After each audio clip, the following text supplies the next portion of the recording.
Halo anime lovers, senang bertemu dengan Anda semua.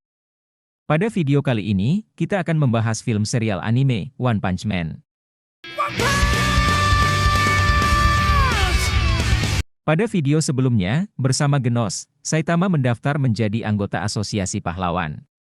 Dengan tujuan agar dikenal masyarakat, akhirnya Saitama menjadi pahlawan kelas C. Sebagai balas budi, Saitama menerima permintaan Genos yang ingin menjadi muridnya dan bersedia memberi pelatihan kepadanya untuk menjadi lebih kuat. Bagaimanakah kelanjutan kisahnya? Tak perlu berlama-lama lagi, mari kita saksikan bersama alur ceritanya.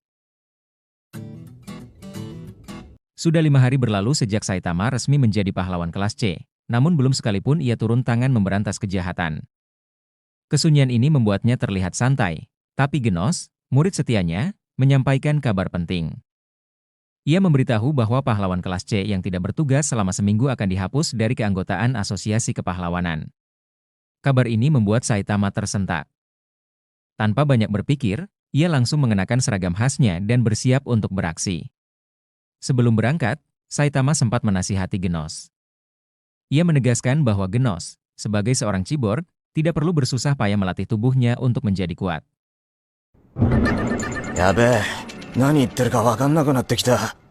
Di tengah kota yang lengang, Saitama berkeliling mencari tanda-tanda kejahatan. Namun, tak satu pun ancaman muncul. Kota terlihat damai, bahkan membosankan. Setelah berjam-jam berpatroli tanpa hasil, ia memutuskan untuk pulang dan melanjutkan pencarian esok harinya. Keesokan harinya, rasa gelisah mulai menghinggapi Saitama. Waktu terus berjalan, tetapi tak ada aksi kejahatan yang bisa ia berantas. Saat ia mulai merasa frustrasi, tiba-tiba sebuah kunai melesat ke arahnya. Dengan refleks luar biasa, Saitama menangkapnya. Ia melihat seorang pria yang wajahnya terasa familiar. Namun, alih-alih mengingat namanya, ia justru menyebut pria itu si Songong. Pria itu adalah Speedo Sound Sonic, seorang pembunuh bayaran yang menyimpan dendam karena Saitama pernah mempermalukannya. Sonic, penuh amarah, menyerang dengan pedangnya. Namun, serangannya sia-sia. Dengan enteng, Saitama mematahkan pedang itu hanya dengan menggigitnya. Ia meminta Sonic untuk berhenti mengganggunya dan melanjutkan hari tanpa insiden lain. Namun, ketenangan itu tidak berlangsung lama. Tank Top Tiger, sesama pahlawan kelas C yang lebih populer, muncul di hadapan mereka. Dengan suara lantang, ia menuduh Saitama sebagai penjahat.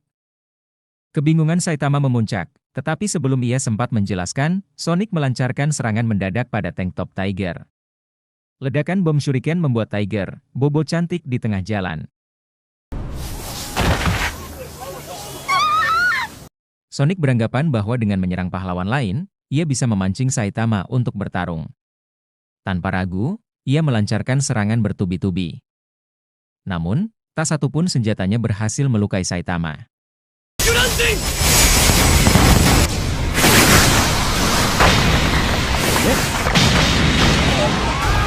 Di tengah kekacauan, sebuah serangan hampir mengenai seorang anak kecil. Dengan sigap, Saitama melindungi anak itu, menambah rasa frustrasinya pada ulah Sonic. Kesabarannya habis. Dengan satu pukulan di kepala, Sonic terhempas dan terkapar, menyusul nasib Tank Top Tiger yang sudah lebih dulu bobo cantik.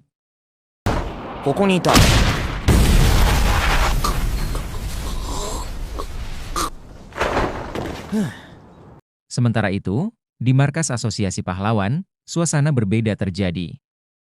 Para petinggi asosiasi mendapat laporan tentang keberadaan monster di sebuah kota hantu yang membuat warga ketakutan. Dengan cepat, mereka memutuskan untuk mengirim 2 pahlawan untuk melakukan pengintaian. Di markas, kesibukan merayap. Laporan demi laporan masuk dari para pahlawan yang baru saja menyelesaikan tugas mereka. Dari pahlawan tingkat rendah hingga yang berperingkat tinggi, semuanya melaporkan keberhasilan dan tantangan yang dihadapi. Namun, ada satu laporan yang dinanti tetapi tak kunjung tiba, laporan dari tim pengintai yang ditugaskan ke kota hantu.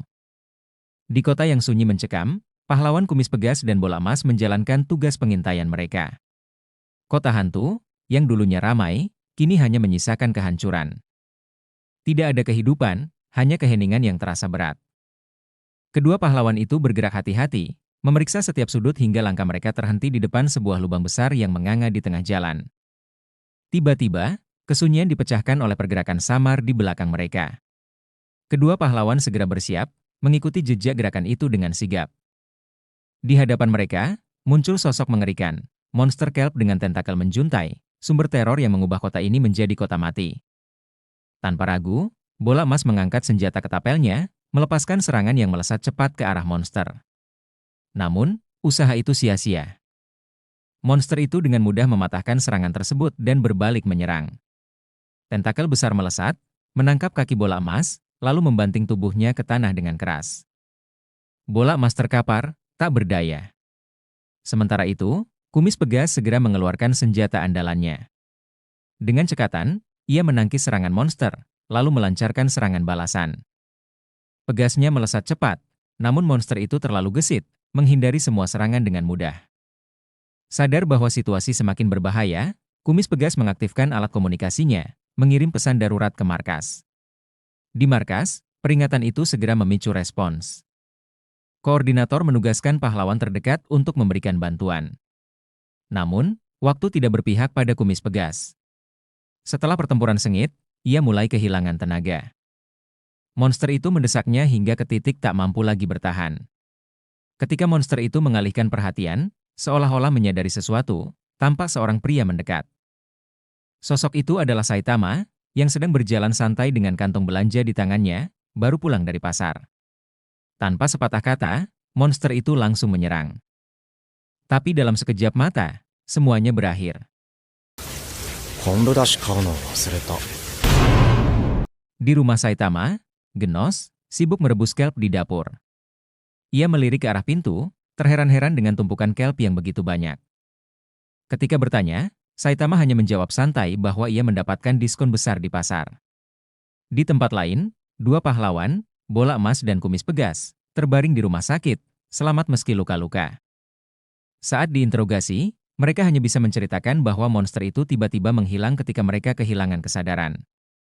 Tim pahlawan lain yang dikirim untuk menyelidiki menemukan bekas pertempuran yang mengerikan, tetapi monster itu tak terlihat dimanapun.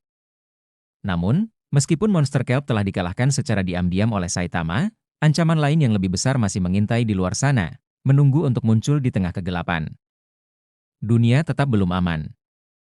Bagaimanakah kelanjutan kisah serunya? Untuk mengetahui kisah lengkapnya, silahkan tonton video selanjutnya.